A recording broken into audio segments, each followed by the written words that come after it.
একসময় কলকাতার এই রাস্তাগুলো বাংলাদেশি পর্যটকে ভরা থাকত। হোটেল, রেস্তোরাঁ, শপিং মার্কেট সবখানেই ছিল বাংলাদেশিদের সরব উপস্থিতি। কিন্তু এখন অনেক দোকান বন্ধ, হোটেল খালি, ব্যবসায়ীদের মুখে হতাশা। বাংলাদেশিদের ভিসা প্রায় বন্ধ করে দেওয়ার সিদ্ধান্তে শুধু বাংলাদেশ নয়, বড় ক্ষতির মুখে পড়েছে ভারতও।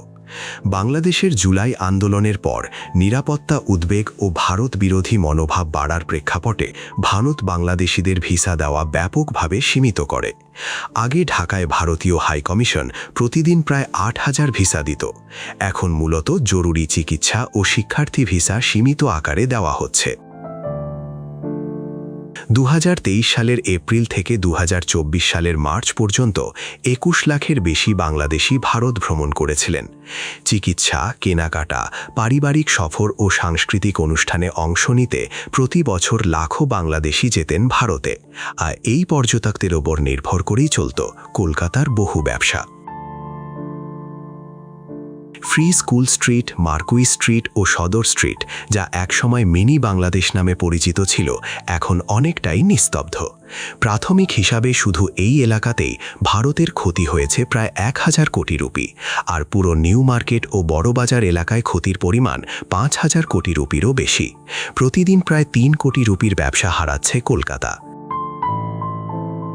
যেসব হোটেলে আগে ৮০ থেকে ৯০% রুম বুক থাকত, এখন সেখানে বুকিং নেমে এসেছে মাত্র ৫%। বন্ধ হয়ে গেছে বহু মানি এক্সচেঞ্জ, ট্রাভেল এজেন্সি ও রেস্তোরাঁ। বাংলাদেশি পর্যটকদের ওপর নির্ভরশীল হাজারো ছোট ব্যবসায়ী এখন টিকে থাকার লড়াই করছেন। সবচেয়ে বড় ধাক্কা লেগেছে ভারতের চিকিৎসা পর্যটন খাতে। ভারতের মোট বিদেশি মেডিকেল ট্যুরিস্টদের প্রায় ৬৯% ছিলেন বাংলাদেশি।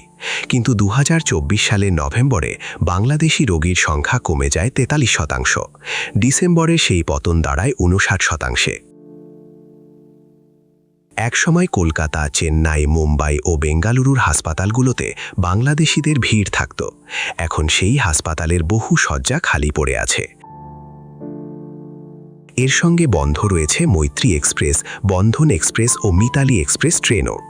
তবে বাংলাদেশিরা বিদেশে যাওয়া বন্ধ করেননি, তারা শুধু নতুন গন্তব্য বেছে নিচ্ছেন।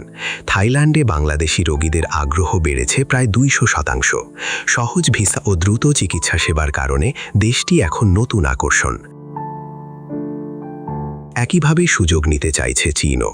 বাংলাদেশ চীন চিকিৎসা সহযোগিতা বাড়াতে চলছে আলোচনা। অন্যদিকে পর্যটনে শ্রীলঙ্কায় বাংলাদেশি পর্যটক বেড়েছে ১২১%, মালদ্বীপে বেড়েছে ৫২%। একসময় বাংলাদেশের বিদেশগামী পর্যটকদের ৪০ থেকে ৪৫% ভারতে যেতেন। সাংস্কৃতিক সম্পর্ক, নিকটতা ও পারিবারিক যোগাযোগের কারণে ভারত ছিল স্বাভাবিক প্রথম পছন্দ, কিন্তু সেই অবস্থান এখন দুর্বল হয়ে পড়ছে। ভারতের প্রধানমন্ত্রী নরেন্দ্র মোদী প্রায়ই বলেন, বাংলাদেশ ও ভারতের সম্পর্কের ভিত্তি হল মানুষে মানুষে সম্পর্ক। কিন্তু ভিসা সীমাবদ্ধতায় এখন সেই সম্পর্কই সংকটে। অনেকে বিয়ে, অন্ত্যেষ্টিক্রিয়া কিংবা পারিবারিক অনুষ্ঠানে অংশ নিতে আত্মীয়দের কাছে যেতে পারছেন না।